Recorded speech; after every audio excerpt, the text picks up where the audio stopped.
that was one of the things that I saw. Um, the other thing, I saw, and I've been seeing it for a couple of days now, but around the country, there have been deadlines set for many healthcare workers, particularly those who were in the front lines last year, um, taking care of this whole entire crisis, this pandemic. Up in New York, there was a deadline set. I think it was like October 1st, or maybe it was at the end of September, where if they did not comply and get the vaccine, straight up, flat out, you're going to lose your job. And the governor of New York said, it's all good. If we got to fire them, which it looks like they have to, looks like 70,000 people, I believe that is the number, at least 70,000 people, healthcare workers, frontline workers last year are going to lose their job. And their solution to that is, yo, if we lose them, don't worry about it. Bring in the National Guard. We'll get the National Guard to replace them. Multiple, multiple issues with this. Multiple issues with this. Um, the very first one. I have been reading a decent amount of books on history and war. Um, I like reading about war as far as from a strategic standpoint. And one of the things that I've been able to pull out as far as a repetitive tactic is that whatever people, group, or system, whichever one, they tend to have another group that they use to get to the goal, the objective. And then once they get to that goal or the objective, throughout history, it's been very common that they break their tools. And so if I utilize, it's like a battering ram. If I utilize this battering ram to knock down this door, I'm not bringing the battering ram in the house with me. Like, I'm gonna throw it to the side. I'm gonna go get the bag. I'm gonna go get whatever I came for. And that's how it's been throughout history. And so the battering ram in the situation, or the tool in the situation that is being broken, are the healthcare workers. And you also see this in the military, where now for people who are serving who choose not to get the vaccine, they are going to face possible dishonorable discharge. So, in other words, you served your little, 6 years, you served your little 10 years, you served your little 15, 20 years. We appreciate it, bro. You signed up to put your life on the line. You signed up to what? Fight for our country? All right, cool. But listen. And you've been clean this whole entire 20 years. You've been clean this whole entire 6 years. But listen, you're not doing this one thing. I'm going to ruin your entire military career by giving you a dishonorable discharge. And for people who know about the military, who's been in the military, I'm a veteran. No one wants a dishonorable discharge. Trust me, I can tell you from personal experience. I fought my ass off, and I had other people fight for me as well to make sure I got out the military with an honorable discharge, which I have. But trust me, you want nothing to do with having a dishonorable discharge. And if you get one, people will usually try to fight to get that overturned. So you're now telling us that people in the military who, for whatever reason they have, who are about to get out of the military because their time is up, and now they're looking like, I got 3 more months in this. They're mandating that I get this vaccine. I just want to get out the military. Like, I just want to get out the military. I don't want the shot. Let me get more time to think about it. And they're saying, no, no, no, no, no. You want to get out. That's cool. You can get out. But if you don't get the shot, when you get out and you're discharged from the military, it's going to be labeled as dishonorable if you don't get this vaccine. So that is what a lot of soldiers are facing right now.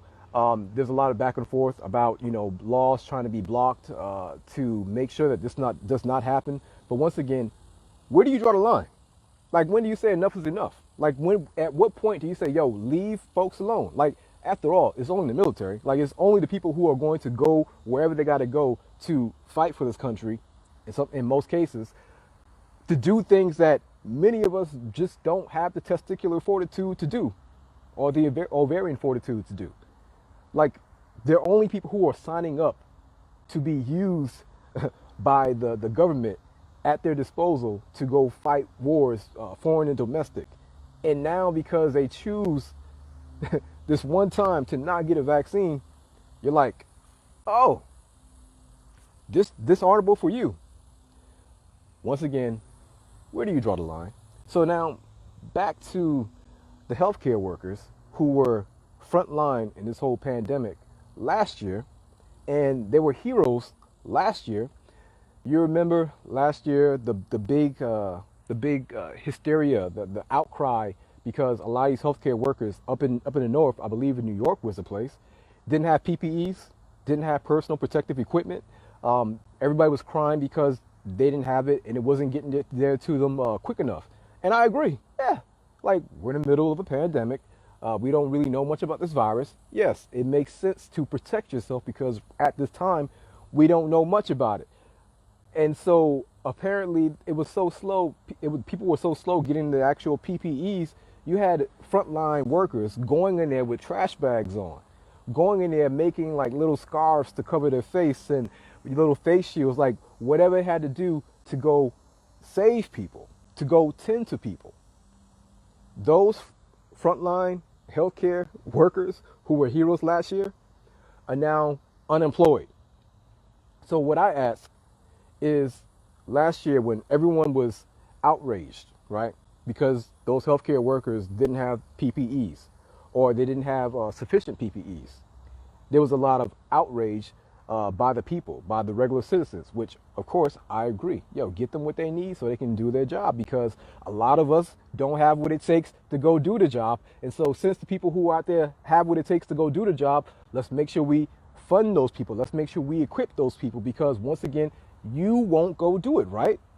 So those folks go do it. They literally put their life on the line because you don't really know what you're dealing with. So they do that. They're heroes, parade, songs, all these things. And it's been over a year now, and we turn around and many of those same people are being fired. So where is the outrage? You had a problem with them not having PPEs? What kind of problem do you have with them being unemployed? Last year they didn't have PPEs. This year they don't have jobs. Will you have that same energy? Will you be just as outraged as you were because they didn't have a face shield or a mask or gloves? Now we're talking about them not having a job or a check. Once again, they break their tools. The military, you served your country for 10, 15, 20 years. You choose not to get the vaccine, breaking the tool. Dishonorable discharge. Frontline workers, you put yourself at risk. You were wearing trash bags last year, going to put yourself at risk. You choose not to get the vaccine, break the tool.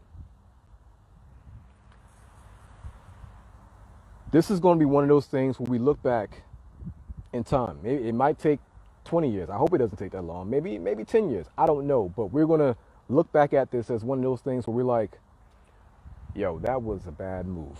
That was a horrible, horrible idea. That we would actually fire those who served and protected us the year before when we had no vaccine. And that's the other thing. So not only last year did these folks put their life on the line, wearing trash bags and homemade masks, not only did they do that, many of them were exposed to the virus. Many of them got the virus. And many of them, once again, I understand that natural immunity apparently has been canceled this year. But let me tell you how things usually work in nature. I know right now we're not really dealing with nature. Everybody's changing the definition of what things mean and denying, saying that they're following the science while actually ignoring the science. Like, people are just hijacking words and terms and definitions left and right. So these folks who were exposed to the virus now have natural immunity, and you're trying to tell me before you fire them and ruin their livelihood and ruin their career of being a nurse, a doctor, or a PA, or whatever they were, you're trying to tell me that you won't even check for natural immunity? Like, you won't even check to see if they have been already exposed and they don't even need the vaccine? How is this okay? Once again, where do you draw the line? Like, when do you say enough is enough? Do you have a line? Is there anything at all that will make you stand up and put your black flag in the sand and say, all right, This is where we draw the line. Don't advance anymore. Like, do you have a point? Do you have a line? And this is really